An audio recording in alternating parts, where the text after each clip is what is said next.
अगर किसी ने आपको तकलीफ़ दी है या नुकसान पहुंचाया है तो हो सकता है कि वक्ती तौर पर उसे तस्कीन मिल जाए, लेकिन उसकी रूह उसे मरते दम तक बेचैन रखेगी। याद रखें, जो नसीब में है वो चल के आएगा और जो नसीब में नहीं वो हाथ से भी निकल जाएगा। धूप का तो बस नाम ही बदनाम है, असल तो चलने वाले और जलाने वाले लोग होते हैं। इल्म यह है कि आपको मालूम हो कि क्या कहना है, और हिकमत यह है कि आपको मालूम हो कब और कैसे कहना है।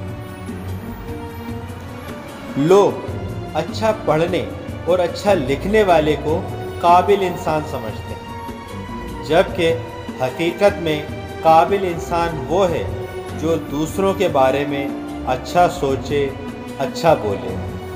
दूसरों के बारे में अच्छा सोचिए, अच्छा बोलिए और अपने आप को एक काबिल इंसान साबित कीजिए।